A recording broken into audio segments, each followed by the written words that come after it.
Hello दोस्तों, मेरा नाम है सज्जाद और आप देख रहे हैं electronic work centre YouTube channel. दोस्तों, इस वीडियो में देखेंगे जानेंगे जो स्प्लिट एसी होता है उसका इंस्टॉलेशन प्रॉपर तरह से सही तरह से इजीली कैसे करते हैं। अगर आप बिल्कुल नए हैं और स्प्लिट एसी लगाना चाहते हैं, पहले कभी नहीं लगाए, तो आप इस वीडियो को ध्यान से जरूर देखिएगा ताकि इजीली आप लगा सके। स्प्लिट एसी कैसे लगाते हैं आपको बेहतर तरह से समझ में आएगा। जैसे कि पिछली वीडियो में मैंने बताया था अनबॉक्सिंग एंड रिव्यू 1.5 टन का एसी का। अगर आप उस वीडियो को नहीं देखे हैं तो जरूर देखिए, वीडियो को डिस्क्रिप्शन में आपको लिंक मिल जाएगा, जिसमें ज्यादातर कमेंट यही आया था कि स्प्लिट एसी हम कैसे लगाएं, कहीं पे भी कैसे इंस्टॉल करें, यानी इंस्टॉलेशन कैसे करते हैं स्प्लिट एसी का, उसका वीडियो बनाइए। तो आज की वीडियो में यही दिखलाएंगे, लेकिन आप इस वीडियो को ध्यान से शुरू से लेकर अंत तक जरूर देखिएगा। हर स्टेप को अच्छी तरह से देखिएगा, सुनिएगा, समझिएगा, तभी आपको बेहतर तरह से समझ में आएगा।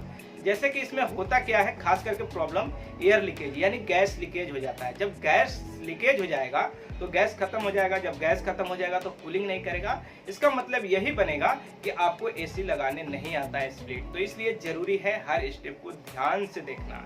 तो आज की वीडियो में यही दिखलाएंगे, आप गौर से शुरू से लेकर अंत तक वीडियो को ध्यान से देखिएगा। उसके बाद आपके मन में किसी भी तरह का डाउट होगा, सवाल होगा, सुझाव होगा तो नीचे कमेंट बॉक्स में जरूर लिखिएगा। तो जैसे कि ये रहा हमारा स्प्लिट एसी और ये है हमारा आउटडोर यूनिट। जैसे कि पिछली वीडियो को अगर आप नहीं देखें तो ज़रूर देखिए, क्योंकि बहुत सारी जानकारी आपको वहाँ पे भी मिलेगी। इसे मैंने ओपन यहाँ पे कर दिया है पैकेज से। और यहाँ पे है हमारा पाइप जो इंडोर से आउटडोर कनेक्ट होता है। दो तरह का पाइप होता है हमारा क्वार्टर सेक्शन, जैसे पतला पाइप होता है, एक मोटा पाइप होता है। और ये जो केबल है आउटडोर से इंडोर में कनेक्शन करने के लिए दिया गया है। अब चलिए सबसे पहले हम क्या करेंगे, आपको दिखलाएंगे इसमें जो टूल्स इस्तेमाल होगा। जैसे यहाँ पे गेज वाल है और ग्रिप स्क्रू है, फास्टनर है कसने के लिए। गेज वाल से लीकेज और प्रेशर चेक किया जाता है। तो यहाँ पे तो हम लीकेज चेक करके आपको दिखलाएंगे। उसके बाद ये हमारा ड्रिल मशीन है। ड्रिल मशीन में दो तरह के बीट है, एक जो छोटा पतला है 6 mm का, वो ग्रिप स्क्रू कसेंगे, और मोटा वाला जो बड़ा है उससे ड्रिल करेंगे पाइप बाहर ले जाने के लिए, इंडोर से आउटडोर के लिए। और यहाँ पे टूल्स वगैरह है, जैसे कि प्लायर है, स्क्रू ड्राइवर है, वायर स्टिपर है, और यहाँ पे हमारा टेफ्लॉन टेप है। इसका इस्तेमाल किया जाता है अगर लीकेज हो जाए तब। लेकिन कोशिश कीजिए कि टेफ्लॉन टेप आपका नहीं लगे और लीकेज नहीं हो, अच्छी तरह से आपका फ्लेयरिंग बोल्ट से ही एयर बंद हो जाए। और यहाँ पे मेजरमेंट टेप है, हैमर है, सिंजल है, एलेंकी है। अब यहाँ पे सबसे पहले हम चलेंगे जो इंडोर यूनिट है, यहाँ पे जो पीवीसी पाइपिंग वगैरह दिया गया है, पॉली बैग, इसको रिमूव करेंगे। और यहाँ पे सबसे पहले इंडोर यूनिट को बैक साइड इस तरह से पलट लेंगे। अब यहाँ पे सबसे पहले क्या करेंगे, हम स्क्रू ड्राइवर लेंगे और ये जो स्क्रू दिख रहा है इसको हम खोलेंगे। ये हमारा माउंटिंग प्लेट है। जहाँ पे भी हम इंडोर यूनिट लगाएंगे वहाँ पे सबसे पहले हमारा माउंटिंग प्लेट लगेगा और इसी पे हमारा इंडोर यूनिट लगता है। और ये हमारा पाइप है। ये पाइप 3 रास्ते से निकलता है। एक इस साइड से हमारा निकल के जाएगा आउटडोर यूनिट के लिए, एक इस साइड से भी लेकर के जा सकते हैं आउटडोर यूनिट के लिए। एक होता है, आप होल कीजिए और यहीं पर निकाल लीजिए बिल्कुल सेंटर में। तो हम बिल्कुल वाल को होल करेंगे और वहाँ से निकालेंगे। तो इसके लिए सबसे पहले क्या करना होगा, यहाँ पे पाइप को बिल्कुल सीधा करना होगा। नीचे एक हाथ जरूर रखेंगे और उसके बाद सीधा करेंगे आहिस्ता आहिस्ता, बिल्कुल घबरा के अचानक जल्दी से नहीं करना है आपको, नहीं तो पाइप डैमेज हो सकता है और डैमेज होगा तो फिर प्रॉब्लम हो जाएगा। तो इसलिए ज़रूरी है कि एक हाथ को नीचे रखें पकड़ के पाइप को और धीरे धीरे आहिस्ता आहिस्ता इसको सीधा करें। तो इस तरह से हम यहाँ पर सीधा कर लिए हैं। अब क्या करेंगे, हम सबसे पहले ये जो आपको दिख रहा है कैप, इस कैप को खोलेंगे। इसमें गैस होता है, कंपनी एक बार गैस इसमें डाल करके भेजती है कैप पहना करके। अगर इसमें गैस है तो समझिए कि आपका जो कंडेंसर है वो लीक नहीं है। तो यहाँ पे एक कैप खोल दिया। अब दूसरा कैप भी हम खोलेंगे, छोटा वाला। अब इसमें से गैस तो नहीं निकलेगा क्योंकि एक साइड से निकल गया है। नीचे से एक हम क्या किए हैं, एडजस्ट पाना लगा दिए हैं ताकि पतला पाइप है हमारा डैमेज नहीं हो। अगर मोटा वाले में भी हार्ड होता, अगर नहीं खुलता तो हमें पाना लगाना पड़ता। अब कैप को फिर हम लगा दिए ताकि इसमें किसी तरह का कचरा नहीं जाए। जब पाइप हम कनेक्ट करेंगे उस समय खोल लेंगे। अब हम क्या करेंगे, फ्रंट साइड से यहाँ पे जो स्क्रू ये दिया गया है इसको खोलेंगे और इसमें जो कवर है इसको निकालेंगे। और यहाँ से हमारा वायर जाता है आउटडोर यूनिट के लिए, कनेक्शन किया जाता है। सबसे पहले एक नीचे दिया गया है जो वायर को लॉक किया जाता है ताकि वायर खींचने से हमारा खिंचाए नहीं और प्रॉपर तरह से एक जगह पे स्थिर रहे। तो इसको भी हम यहाँ पे खोल लेते हैं। अब क्या करेंगे, यहाँ पे हम वायर का कनेक्शन करेंगे। सबसे पहले इसको बैक साइड करते हैं और जो वायर दिया गया है पाइप के साथ यानी इस एसी के साथ, जैसे ये, इस वायर को यहाँ पे खोलेंगे और इस वायर को यहाँ से डालेंगे। कैसे डालते हैं, जैसे यहाँ पे देख लीजिए, यहीं पे हमारा वायर जाएगा। ठीक है, यहाँ से वायर हमारा चला जाता है उस साइड। जैसे यहाँ से हम डाल दिए और यहाँ से हमारा वायर इस साइड, फ्रंट के साइड जहाँ पे हम खोले थे, यहीं पे निकल जाता है। जैसे यहाँ पे हमारा निकल गया है। इसको हम खींच लेंगे और खींचने के बाद यहाँ पे हम कनेक्शन कर देंगे। अब जैसे कि यहाँ पे क्लियर तरह से लिख दिया गया रहता है और उसके हिसाब से भी आपको कनेक्शन करना है, और जो एसी का आपका बॉक्स रहता है उस पर भी कनेक्शन दिया गया रहता है, तो आपको सेम उसी तरह से कनेक्शन करना है। सबसे पहले हम यहाँ पे फेस का कनेक्शन करेंगे, उसके बाद न्यूट्रल का कनेक्शन करेंगे, उसके बाद बॉडी अर्थ जो होता है उसका कनेक्शन करेंगे। तो जैसे ये न्यूट्रल का हमारा दूसरा हो गया, और उसके बाद तीसरा वाला जो है यहाँ पे बॉडी अर्थ करेंगे। और थोड़ा सा भी लूज नहीं होना चाहिए वायर, एक बार चेक कर लीजिएगा, स्क्रू को लूज बिल्कुल नहीं होना चाहिए, फुल टाइट होना चाहिए। उसके बाद क्या करेंगे, इस वायर को यहाँ से जो लॉक करने वाला जो है इसको भी यहाँ पे अच्छी तरह से कस देंगे वायर, ताकि हमारा लॉक हो जाए, ताकि खींचने पे हमारा इधर से खिंचाए नहीं। तो यहाँ पे प्रॉपर तरह से टाइट कर देंगे। ये हो गया हमारा कनेक्शन। ये वायर जाएगा हमारा आउटडोर यूनिट में और कनेक्ट हो जाएगा। यहाँ पे फिर कवर लेंगे ये, और यहाँ पे स्क्रू लेंगे और स्क्रू लेकर के इसे बंद कर देंगे। अब क्या करते हैं, इसे फिर से हम पलट देते हैं। पलट करके इसके बैक साइड चलते हैं। बैक साइड हमेशा वायर को ध्यान में रखिएगा कौन सा आउटडोर यूनिट में जाएगा, और ये ड्रेन का पाइप है, इसमें से थोड़ा थोड़ा पानी गिरता है। और उसके बाद क्या करेंगे, यहाँ पे माउंटिंग प्लेट रखेंगे, ताकि हमको मेजरमेंट करके होल करना है जो पाइप हमारा निकलेगा। इसलिए सबसे पहले क्या करेंगे, चलेंगे जिस जगह पे हमको इंडोर यूनिट लगाना है, यहाँ पे हम क्या करते हैं, थर्मोकोल डाल देते हैं। इसे बाद में हम निकाल भी सकते हैं ज़रूरत पड़ने पे। अब चलिए हम क्या करेंगे, सबसे पहले चलेंगे जिस रूम में हमको लगाना है। जैसे इस रूम में इस वॉल पे यहाँ पे लगाना है, यहाँ पे एक बल्ब का पॉइंट था पहले, अब ये बंद हो गया।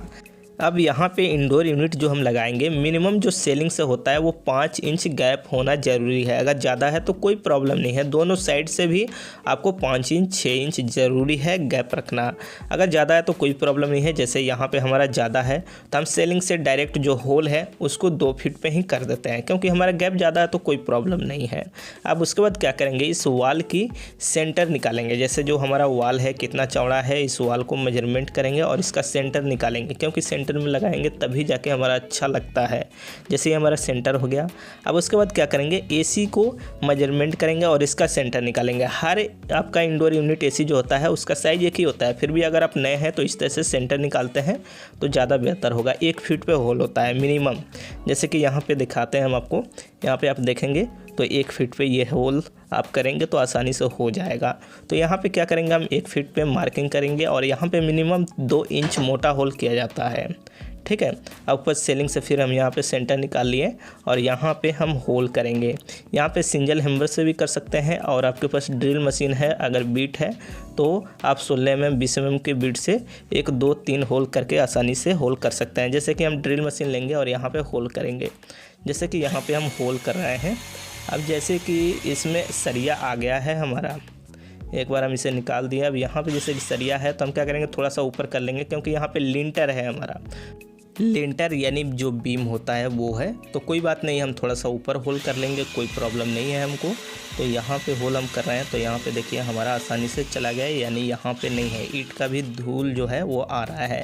तो यहाँ पे हम 3 होल कर देते हैं और उसके बाद सिंगल हैमर से मार करके इस होल को हम बड़ा कर देंगे। तो जैसे यहाँ पे दूसरा होल हो गया, तीसरा भी हो गया। अब यहाँ पे सिंगल हैमर से इसको मारेंगे इस तरह से, यानी तोड़ देंगे, और तोड़ करके आसानी से इसको होल कर देंगे। मिनिमम 2 इंच होना चाहिए, जिसमें क्या होता है कि हमारा ड्रेन का भी पाइप चला जाता है, और जो 2 पाइप होता है इंडोर से आउटडोर वो भी चला जाता है, प्लस जो वायर होता है इंडोर से आउटडोर यूनिट तक वो भी चला जाता है। जैसे कि यहाँ पे होल कर दिए। एक चीज़ और हमेशा ध्यान में रखिएगा, जो बाहर का साइड होता है वो होल थोड़ा डाउन हो, और अंदर जो हमारा जिधर इंडोर यूनिट लगता है ये होल के साइड इधर थोड़ा अप हो, यानी तिरछा होल हो।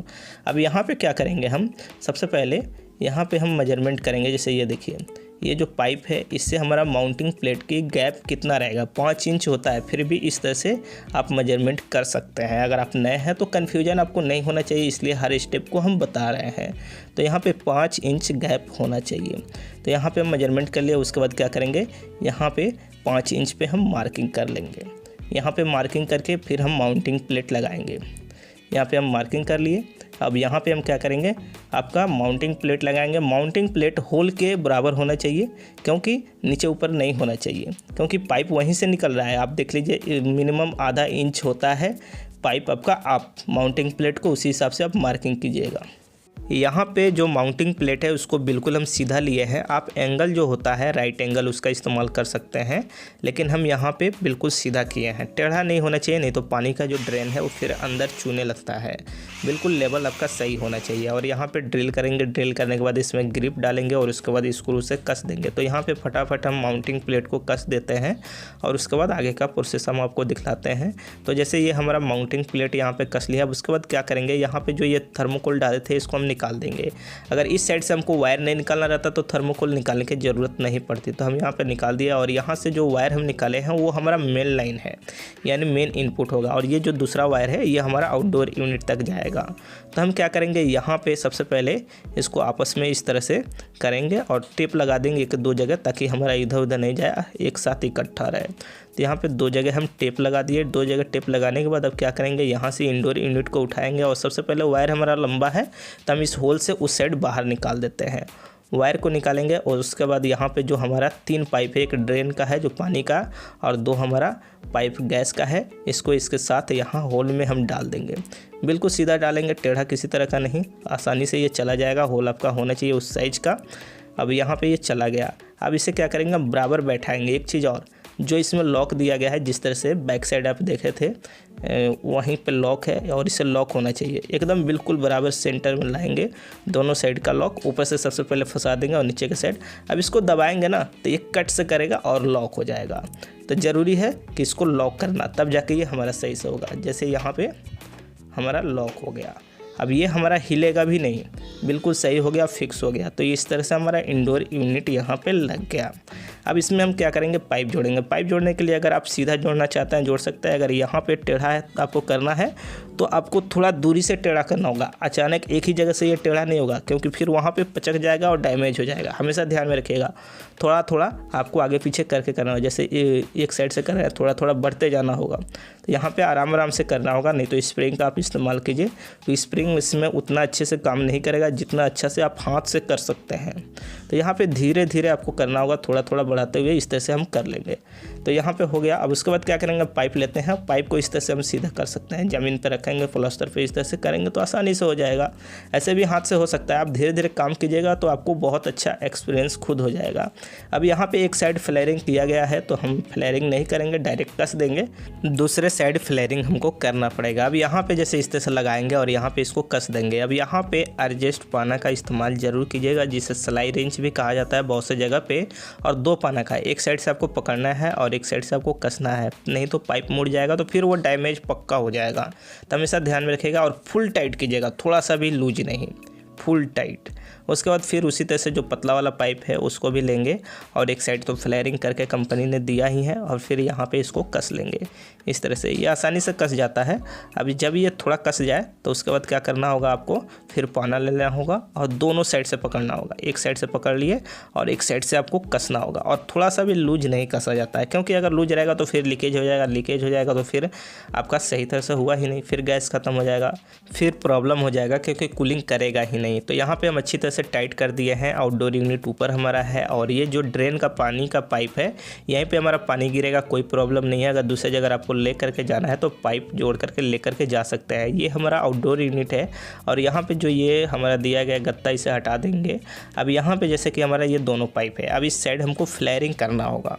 तो यहाँ पे क्या करेंगे, सबसे पहले हम क्या करते हैं, यहाँ पे इस तरह से लेते हैं और फ्लेयरिंग बोल्ट सबसे पहले डालेंगे।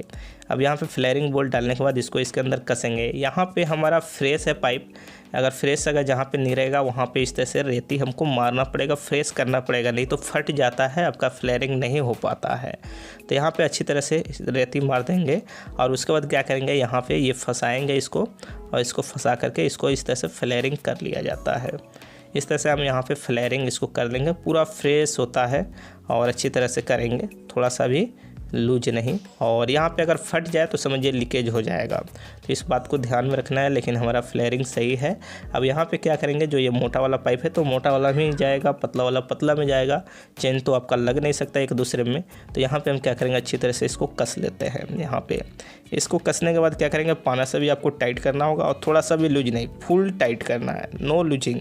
अगर आप लूज कर देंगे तो फिर वो लीकेज हो जाएगा। तो यहाँ पर हम फुल टाइट कर रहे हैं और ये फुल टाइट हमारा हो गया। यहाँ पे आपको लूज नहीं करना है। इसी तरह से हम क्या करेंगे, जो दूसरा हमारा पतला वाला पाइप है उसमें भी फ्लेयरिंग टूल्स यहाँ पे लगाएंगे। और जो पतला वाला साइज़ है इसमें हर साइज़ का होता है फ्लेयरिंग टूल्स में, और यहाँ पे हम लगाएंगे। ज़्यादातर आपको 2 ही साइज इस्तेमाल करने के लिए मिलता है। और यहाँ पे रेती लेंगे, फ्रेश नहीं है इसका मुँह, तो थोड़ा सा रगड़ देंगे। रगड़ने के बाद इसको थोड़ा सा फिर डालेंगे फ्लेयरिंग आपका, और इस तरह से इसको फ्लेयरिंग कर देंगे। इस तरह से हमारा फ्लेयरिंग हो जाएगा। तो इस तरह से हमारा ये भी हो गया। अब इसको भी क्या करेंगे, हम यहाँ पे कस लेंगे। तो चलिए हम फटाफट इसे भी कस देते हैं। हम जब भी कसेंगे, जब पाइप लगाएंगे, चाहे मोटा हो या पतला हो, अगर बिल्कुल सेंटर में और सीधा पाइप है तो आसानी से कस जाएगा। अगर टेढ़ा रहेगा तो नहीं कसेगा। जैसे हम सीधा लगा रहे हैं तो फटाफट ये कस जा रहा है, हमको परेशानी नहीं हो रहा है। तो यहाँ पे हम अच्छी तरह से कसेंगे और टाइट पूरा करेंगे, किसी तरह का लूजिंग नहीं। हमेशा ध्यान में रखिएगा, अगर थोड़ा सा भी लूज हुआ तो प्रॉब्लम हो जाएगा आपको। अब क्या करेंगे, जो वायर है उसका कनेक्शन यहाँ पे करेंगे। जैसे इस बॉक्स में स्क्रू है, इसको खोल लेंगे। नीचे कनेक्शन भी बतलाया गया, उसी तरह से आपको करना है। यहाँ पे आप क्या करेंगे, तीनों वायर खोलेंगे और नीचे फिर ये लॉक जो वायर का किया जाता है इसके अंदर से लेकर के आएंगे, ताकि वायर खींचने से हमारा लूज नहीं रहेगा, यानी खिंचाए नहीं। अब यहाँ पे क्या करेंगे, सबसे पहले हम फेस डालेंगे, उसके बाद न्यूट्रल डालेंगे, उसके बाद अर्थ डालेंगे जो बॉडी अर्थ है हमारा। तो यहाँ पे फिर हम फटाफट यहाँ पे कनेक्शन कर लेते हैं। चलिए, फेस हो गया, न्यूट्रल हो गया और ये हमारा अर्थ हो गया। और फुल टाइट करेंगे, नो लूजिंग, जिस तरह से यहाँ पे आपका कनेक्शन भी दिया गया है इसी तरह से कनेक्शन किया जाता है। डायग्राम दिया गया रहता है, फिर भी उस पर लिखा भी गया रहता है कनेक्टर के पास। यहाँ छोटा छोटा है, आपको दिखाई नहीं दे रहा है, लेकिन अच्छी तरह से कनेक्शन करेंगे। यहाँ पे कनेक्शन करने के बाद फिर कवर को लगाएंगे और बंद कर देंगे। अब यहाँ पे हमें गैस लीकेज चेक करना होगा और स्टार्ट करेंगे। उससे पहले हम क्या करेंगे, एक चीज़ बतला दें, जो फाउंडेशन देख रहे हैं इसमें ज़रूर फास्टनर लगा के कस दीजिए। अभी पावर सप्लाई हमारा कट गया है, जब आएगा तब ये फास्टनर ज़रूर हम लगा देंगे। अब यहाँ पे सबसे पहले गेज वाल लेंगे, पाइप लेंगे और यहाँ पे लीकेज चेक करेंगे। एक चीज़ और, R32 जो गैस होता है जिस भी यूनिट में, उसका पाइप जो रहता है अलग साइज का रहता है, R22 का अलग साइज का रहता है, 410 का अलग साइज का रहता है। तो हमेशा ध्यान में रखिए, हर पाइप हर साइज में नहीं लग सकता है। जितना नंबर का गैस है उसका पाइप अलग होता है और वहीं लगेगा। तो यहाँ पे उसी साइज का आप लगाइए। जैसे R32 है तो हमारा R32 का ही यहाँ पे लिए हुए हैं। जैसे 410 और R32 जो गैस होता है नंबर का, उसमें लगभग एक ही पाइप लगता है। अब यहाँ पे हम क्या करेंगे, ये जैसे बंद किए हैं इसे हमें सबसे पहले खोलना होगा। जैसे इस खोल देंगे तो एयर जो रहेगा वो भी हमारा निकल जाएगा और यहाँ से गैस भी थोड़ा निकल जाएगा। तो सबसे पहले जो पतला वाला पाइप होता है यहीं से हमारा गैस आउट होता है, मोटा वाले से यहाँ पे इन होता है। तो यहाँ पे पतला वाला पाइप का ये जो नट है इसको खोलेंगे। उसके बाद एलेंकी लेंगे 5 नंबर का और यहाँ पे गैस को खोलेंगे। जैसे यहाँ पे ध्यान से सुनिएगा, खोलेंगे तो थोड़ा सा निकलेगा, आपको आवाज़ भी सुनाई देगा। जैसे यहाँ पे हमारा गैस निकल रहा है। अब यहाँ पे हम बंद कर दिए वाल को। यहाँ पे बंद करने के बाद यहाँ पे एलेंकी भी बंद कर दिए हैं और इतना पे गैस हमारा रुक जाएगा। अब यहाँ पे हम क्या करेंगे, सबसे पहले नोट कर लेंगे कि हाँ इतना हमारा गैस है, ठीक है। अब यहाँ पे फुल टाइट कर देंगे जो हमारा वाल है उसको, प्लस यहाँ पे एलेंकी निकालेंगे और इस नट को खोल के यहाँ पे भी चेक कर लेंगे। ऐसे तो टाइट रहता ही है, टाइट कर देंगे। अब यहाँ से 20 से 25 मिनट हम वेट करेंगे कि हमारा प्रेशर घट रहा है या बढ़ रहा है। तो जैसे कि आधा घंटा हो गया, यानी 30 मिनट हो चुका है और ये प्रेशर नहीं घटा, यानी सही है, लीकेज नहीं है। अब यहाँ पे पाइप खोलेंगे और गैस को हम पूरा खोल देंगे।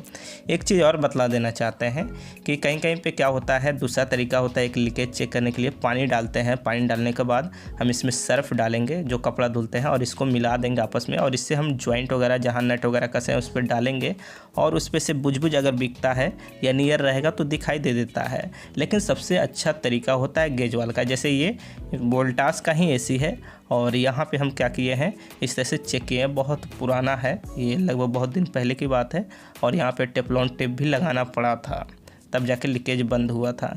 अब यहाँ पे जैसे कि जो लीकेज हम इस तरह से चेक कर लिए हैं तो यहाँ पे बुझ नहीं कर रहा है तो सही है।